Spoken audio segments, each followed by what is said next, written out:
Once upon a time, there was a beautiful princess named Betty. She lived in the highest tower of a scary castle on a rocky island in the middle of a stormy sea, all alone. Alone, that is, apart from a huge dragon who guarded the island day and night and never let another person set foot on it. Back on the mainland, the townspeople all agreed that someone should go and rescue her.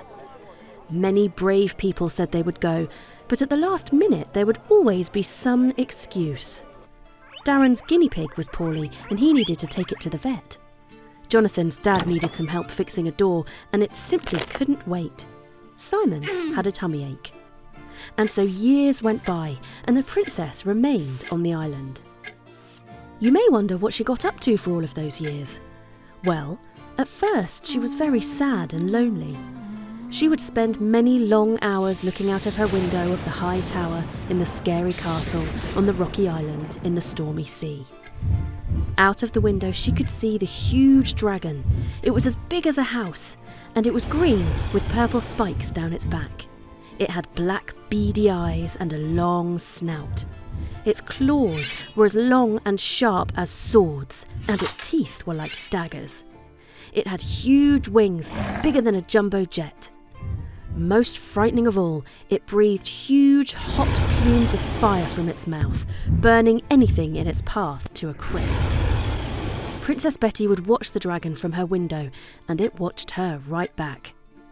Sometimes she would lose sight of the dragon for a moment and think perhaps it had flown away. But then, suddenly, it would swoop past her window, almost close enough to touch, and she would run and jump under her covers in fright.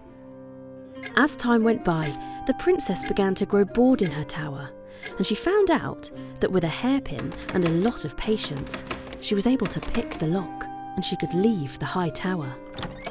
She explored the scary castle and found that it wasn't actually that scary, it was just a bit dusty and cobwebby. After she cleaned it up a bit and opened some windows, it was much nicer.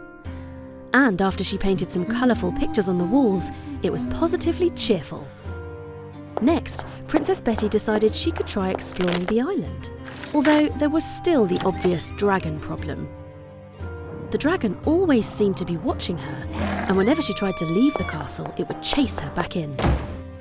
She tried disguising herself as a bush so it wouldn't see her, or rolling in stinky mud so it wouldn't smell her, but the dragon could not be fooled, and it got so bad that as soon as she opened the big wooden castle door, the dragon would rush towards her and she would slam it closed again. And so, there the princess remained, sad and lonely, with no hope of ever getting home. Meanwhile, the people on the mainland were starting to get a little impatient. The mayor decided that if everyone claimed to be too busy to rescue the princess, then he would have to choose someone to go, whether they wanted to or not. All the young, strong people in the town wrote their names down on scraps of paper and threw them into a big, empty cooking pot. Everyone gathered in the town square for the lucky or unlucky person to be chosen. The big moment came, and the mayor of the town pulled the scrap of paper from the pot and called out the name. "Steve," the mayor said, and young Steve was nudged forward. He smiled and waved at the townspeople, but inside he was terrified. He couldn't fight his way out of a wet paper bag. How on earth was he going to take on the dragon?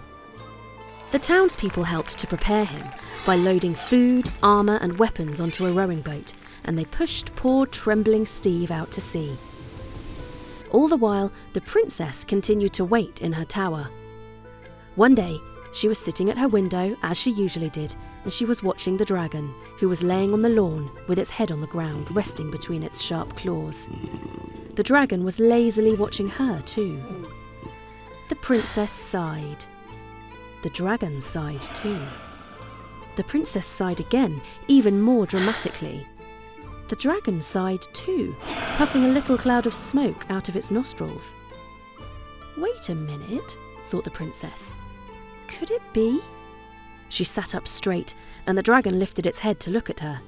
She tilted her head to the side, and she couldn't believe it when the dragon did the same.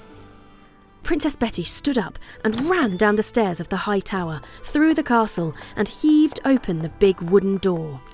The dragon came racing towards her, making the ground shake with every thunderous step. Instead of slamming the door like she usually did, she stood her ground and closed her eyes, hoping she was right and that she wasn't about to become the dragon's lunch. Then the thundering steps stopped, and all she could feel was the hot breath on her face. She opened one eye, and there was the dragon in front of her, almost close enough to touch, laying on the ground like a dog. Princess Betty couldn't believe it.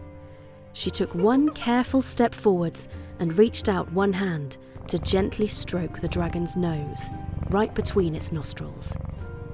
The dragon's tail started thumping the ground like a ginormous, scaly dog. "You poor thing," Princess Betty said. "All this time I've been so afraid of you. But you've been just as lonely as I have." She walked along beside the dragon, her hand gently stroking its scaly side. She stopped by its front leg and said, "May I?" The dragon huffed a friendly little puff of smoke from its nostrils and seemed to try to lay down flatter on the ground to allow her to climb aboard. The dragon beat its enormous wings and up they flew into the sky. Round and round the castle they flew and in and out of the clouds. The princess had never felt so free.